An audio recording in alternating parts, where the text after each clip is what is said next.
السلام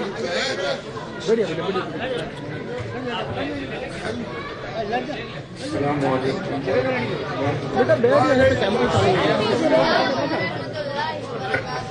الحمد لله رب العالمين والعاقبة للمتقين والصلاة والسلام على سيد الأنبياء والمرسلين وعلى آله وأصحابه الطيبين الطاهرين أما بعد وأعوذ بالله من الشيطان الرجيم بسم الله الرحمن الرحيم قد أفلح المؤمنون الذين هم في صلاتهم خاشعون صدق الله العظيم غوث اعظم بمنی بے سرو ساما مدد قبلہ دین مدد کعبہ ایمان مدد انتظار کرم پشتمن عینی دا اے خدا تو خدا بین و خدا دا مدد بگردہ بے بلا افتاد کشتی ضعیفان و شکستہ رات کشتی بہت کی خواجہ عثمانی ہارون مدد کن یا معین الدین چشتی مدد کن یا معین الدین چشتی مدد کن یا معین الدین چشتی انتہائی احترام و عقیدت کے ساتھ اپنے اور ساری کائنات کی مرکزی عقیدت حضور رحمت تمام خلاصہ کائنات فخر موجودات احمد مجتبی محمد مصطفیٰ ارواحنا فدا صلی اللہ تعالی علیہ وآلہ وصحبہ وبارک وسلم کی بارگاہ بے کس پناہ میں جس طریقے سے پڑھاؤں بلند آواز سے میرے ساتھ مل کر پڑھی الصلاۃ والسلام علیک یا رسول اللہ الصلاۃ والسلام علیک یا نبی اللہ السلام علیک یا حبیب اللہ وعلی آلک و اصحابک یا نور اللہ صلی اللہ تعالی علیہ وسلم وہ سوئے لالا زار پھرتے ہیں وہ سوئے لالا زار پھرتے ہیں تیرے دن اے بہار پھرتے ہیں جو تیرے در سے یار پھرتے ہیں در بدر یوں ہی خوار پھرتے ہیں اس گلی کا گدا ہوں میں جس میں مانگتے تاجدار پھرتے ہیں ہائے غافل وہ کیا جگہ ہے جہاں 5 جاتے ہیں 4 پھرتے ہیں آج کی یہ محفل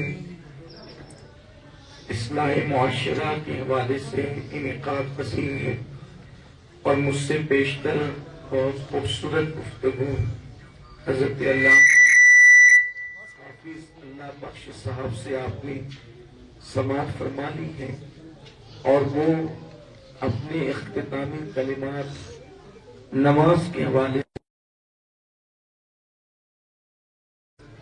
میں نے بھی چاہا کہ ان کی چھوڑی ہوئی گفتگو کو آگے بڑھانے کی سعادت حاصل کروں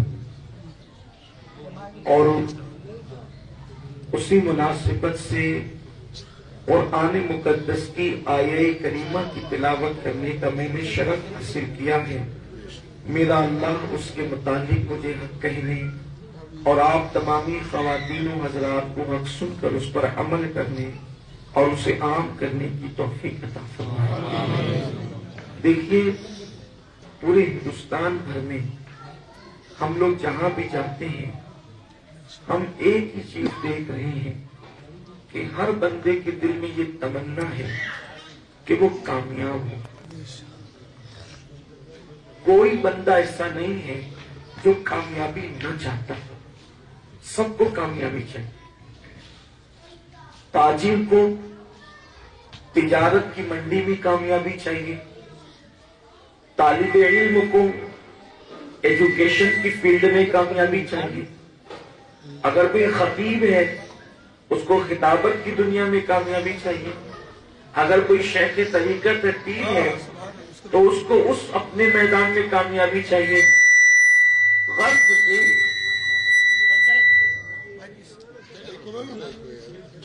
سے چھوٹے بلا لاٹا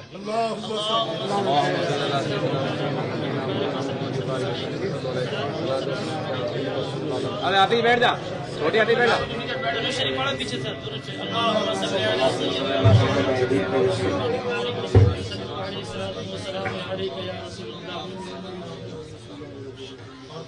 ہر بندہ کامیابی چاہتا ہے. بچوں کو بھی اتنا احساس ہے. چھوٹے چھوٹے بچے بھی جب ہم لوگوں سے ملاقات کے لیے آتے تو بھی کہتے ہیں دعا کرنا کہ میں امتحان میں کامیاب ہو جاؤں، امتحان میں پاس ہو جاؤں. ہر بندہ کامیابی چاہتا ہے. اور یاد رکھیں کہ تجارت کی کامیابی ہو یا تعلیمی کامیابی ہو یا کسی بھی میدان میں جس میں آپ کام کر رہے ہیں، اس میں اگر آپ کامیابی چاہتے ہیں تو جتنے بھی فیلڈ کے ماہرین بتاتے ہیں کہ یہ کرو کامیابی، یہ کرو کامیابی، یہ کرو کامیابی، یاد رکھیں اللہ کے قرآن میں جس کو کامیابی کہہ دیا اس سے بڑی کامیابی نہ کوئی ہے نہ ہو سکتی. اور کامیابی کا معیار، کامیابی کا ضابطہ، کامیابی کا اصول اللہ کا قرآن دیتا ہے. اور اللہ تبارک و تعالیٰ قرآن مقدس میں فرماتا ہے کامیابی کے راز سے پردہ اٹھاتے ہوئے کہ اگر تم کامیابی چاہتے ہو، قرآن نے جہاں جہاں کامیابی کا ضابطہ بیان کیا ہے وہاں ایک عمل کا ذکر ضرور کیا ہے. یہاں بھی اس عمل کا تذکرہ اللہ فرماتا ہے الذین هم فی صلاتهم خاشعون، کہ وہ لوگ کامیاب ہو گئے. اللہ نے انہیں بڑی کامیابی عطا کر دی، انہیں کامیابی سے نواز دیا جو اپنی نمازوں میں گڑ گڑاتے ہیں، جو اپنی نمازیں خشوع و خضوع کے ساتھ ادا کرتے ہیں. دیکھو یہاں بھی اللہ نے نماز پڑھنے کو کامیابی کا زینہ قرار دیا. دوسرے مقام پر اللہ فرماتا ہے قد افلح من تزکا وذکر اسم ربہ فصلی، کہ وہ لوگ کامیاب ہو گئے جنہوں نے اپنے من کو پاک کیا اور اللہ کا ذکر کیا اور انہوں نے نماز قائم کی. یہاں بھی اللہ نے کامیابی کا ذکر فرمایا. تو میرے پیارے آقا صلی اللہ علیہ وسلم کے پیارے دیوانوں، تو اگر مسلمان کامیابی چاہتا ہے، تجارت کی منڈی میں کامیابی چاہیے، سیاست کے معاملات میں کامیابی چاہیے، معاش کے معاملات میں کامیابی چاہیے، تہذیب کے معاملے میں، تمدن کے معاملے میں، کلچر کے معاملے میں، جس معاملے میں بھی کامیابی چاہیے، نماز کی طرف آئیے. اس لیے کہ نماز کو چھوڑ کر نہ انسان دنیا کی کامیابی حاصل کر سکتا ہے، نہ انسان آخرت کی کامیابی حاصل کر سکتا ہے. نماز کو چھوڑنے والا ذلیل ہوگا، نماز کو چھوڑنے والا ناکام ہوگا، نماز کو چھوڑنے والا ہلاک ہوگا، نماز کو چھوڑنے والا برباد ہوگا. اس لیے کہ اللہ کے رسول صلی اللہ علیہ وآلہ وسلم نے ارشاد فرمایا کہ جس نے جان بوجھ کر نماز چھوڑ دی اس شخص سے میں بیزار ہوں. اب اللہ کے حبیب صلی اللہ علیہ وآلہ وسلم جو رحمت للعالمین ہیں، اللہ کی جتنی بھی رحمتیں جس کو بھی میسر ہے وہ مصطفیٰ جان رحمت کے صدقے میں میسر ہے. اب جب رحمت للعالمین جس سے بیزار ہوں تو وہ اللہ کی رحمت کا مستحق کیسے ہو سکتا ہے اور اس کو اللہ کی رحمتیں کیسے مل سکتی ہے. اگرچہ آج کل میری قوم کے جوان مسلمان بالخصوص، نماز تو مسلمانوں پر ہی فرض ہے، لیکن نماز کو لوگ ہلکا سمجھتے ہیں، بہت ہلکا سمجھتے ہیں.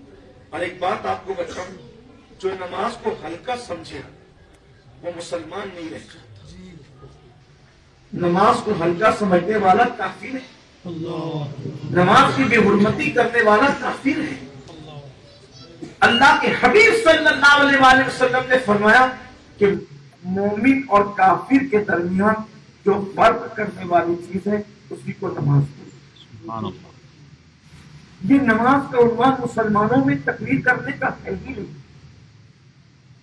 یہ نماز کا عنوان مسلمانوں میں تقریر کرنے کا ہے ہی نہیں، بلکہ مسلمان جو ہوگا وہ تو نمازی ہی ہوگا. ایمان اور نماز دونوں کا ایک دوسرے سے بڑا گہرا تعلق ہے. بلکہ سرکار غریب نواز جن کے عرس کے ایام چل رہے ہیں، انہوں نے فرمایا یہ حدیث میں نے اپنے پیر و مرشد خواجہ عثمان ہارونی سے سنی کہ میرے مرشد خواجہ عثمان ہارونی فرماتے تھے کہ اللہ کے رسول کا فرمان ہے الا لا ایمان لمن لا صلاۃ لہ، کہ جس کی نماز نہیں ہے اس کا ایمان نہیں۔ یہ سرکار قریب نماز کے ملفوظات میں موجود ہے کہ جس کی نماز نہیں اس کا ایمان نہیں ہے، یعنی اگر ایمان والا اپنے آپ کو ثابت کرنا ہے تو نماز کا پابند بننا ہوگا۔ بلکہ سرکار غریب نواز رضی اللہ تعالیٰ نے فرماتے ہیں کہ میں نے اپنے پیر و مرشد حضرت خواجہ عثمان ہارونی سے سنا کہ اللہ کے رسول صلی اللہ علیہ وآلہ وسلم نے فرمایا کہ جہنم میں ایک وادی ہے اس کا نام ویل ہے، جہنم میں ایک وادی اس کا نام ویل ہے، اور یہ ویل نام کی جو وادی ہے اس میں پورے جہنم میں جو عذاب ہے سب سے زیادہ سخت ترین عذاب اگر کسی وادی میں ہے تو وہ ویل نامی ہے۔ جہنم کے مختلف طبقات ہیں، مختلف حصے ہیں، الگ الگ حصے ہیں، بلکہ جہنم کے دروازوں کی تعداد 19 ہے، صرف اس کے دروازے 19 ہیں، اور اس میں طبقے الگ الگ ہیں، گویا کہ الگ الگ حصوں میں اس کو تقسیم کیا گیا ہے، عذاب الگ الگ ہیں۔ اور جو سب سے ہلکا عذاب جہنم میں جو سب سے کم عذاب ہے، پہلے چھوٹے عذاب کا تذکرہ کر لیں پھر آپ کو سمجھ گئے کہ ویل میں کیا عذاب ہوگا۔ سب سے ہلکا عذاب جو جہنم کے اندر ہے وہ یہ ہے کہ جہنمیوں کو جس کو کم سب سے عذاب ہوگا، سب سے چھوٹا اور ہلکا عذاب جس کو ہوگا وہ یہ کہ اس کے پیروں میں آگ کی جوتی پہنا اور اس کا سر پہ بھیجا کھولے گا اور کھول کھول کر اس کے پیروں پہ گرے گا، یہ ہلکا عذاب ہے۔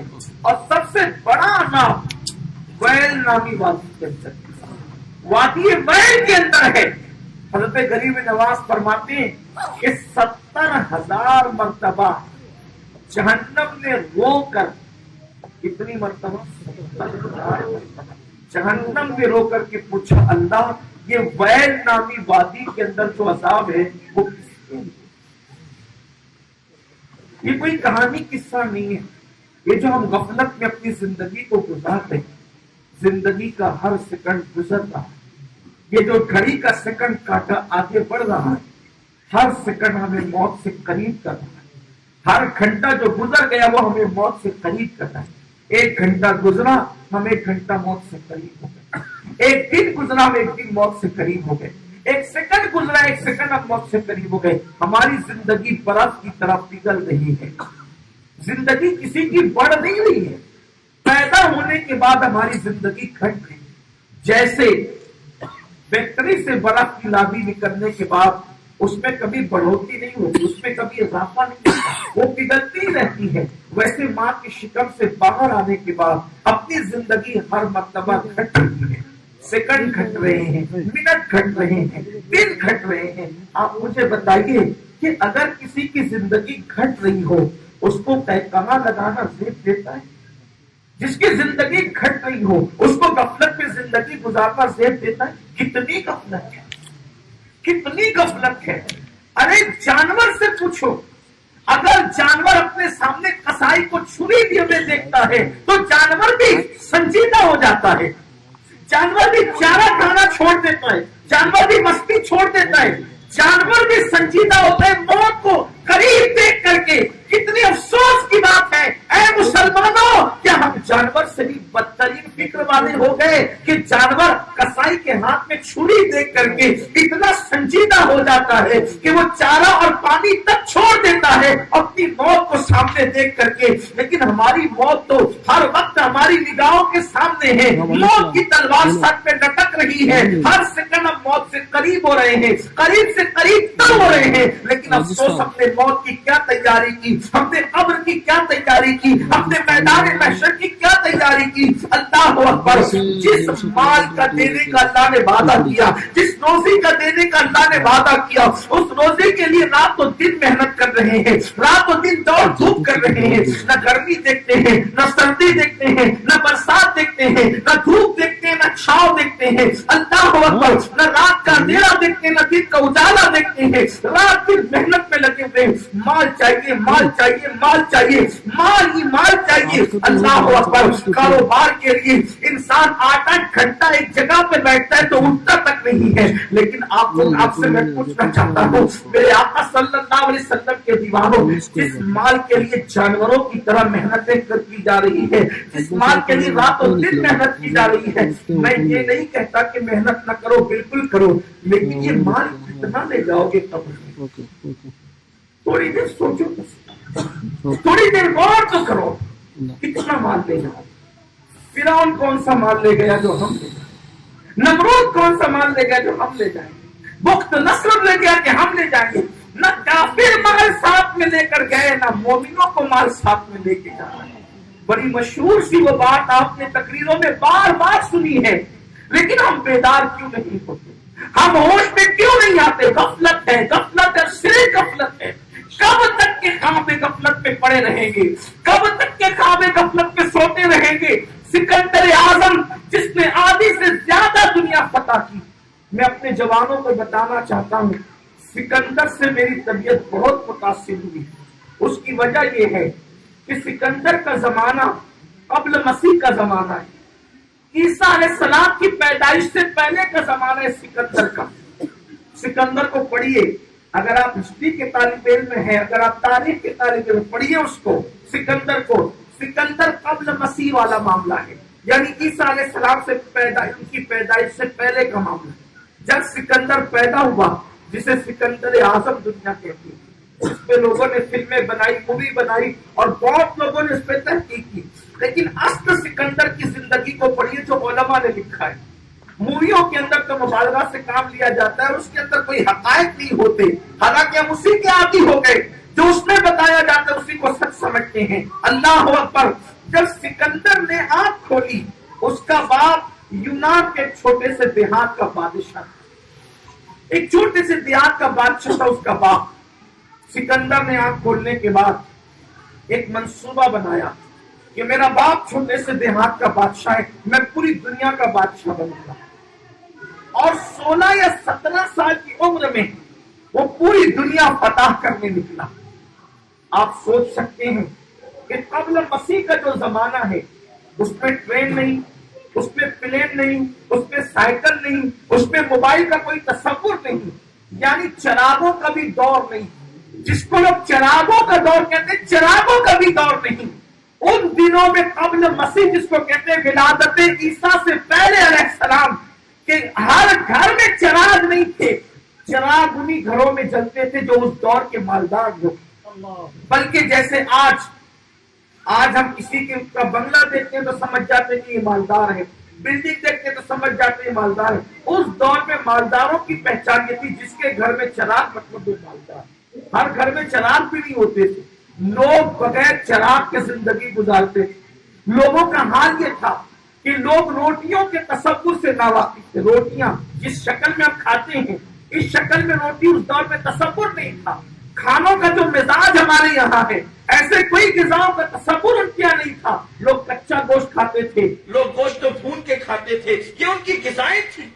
اس حالت میں ایسے سست رفتار دور میں وہ زندگی گزار رہے تھے، لیکن سکندر نے 16 یا 17 سال کی کڑیل جوانی میں یہ فیصلہ کیا کہ میں نے پوری دنیا کو فتح کرنا ہے۔ میں اس کے دماغ پہ حیران، اس کی ذہانت پہ حیران، اور کون حیران نہیں ہوگا؟ گھوڑے کھچر اور گدھوں کی سواری کے دور میں اس شخص نے 16-17 سال کی عمر میں شروعات کی، اور صرف 18 یا 19 سال کی قلیل مدت میں اس نے آدھی سے زیادہ دنیا فتح کر۔ 16-17 سال کی عمر میں اس نے شروعات کی، اور صرف 32 سال کی عمر کے اندر اس نے آدھی سے زیادہ دنیا فتح کر۔ اور 16-17 سال اگر 32 سال سے نکال دیں تو کتنے سال بچتے ہیں؟ آپ اندازہ کریں کتنے سال بچتے ہیں؟ 15-16 سال بس۔ اتنی قلیل مدت میں اس نے آدھی سے زیادہ دنیا فتح کی۔ آج امریکہ اور برطانیہ جیسے ممالک کو لوگ سپر پاور کہتے ہیں، یہ ممالک بھی 15-16 سال میں چند ممالک کو فتح کرنے کی ہمت نہیں رکھتے۔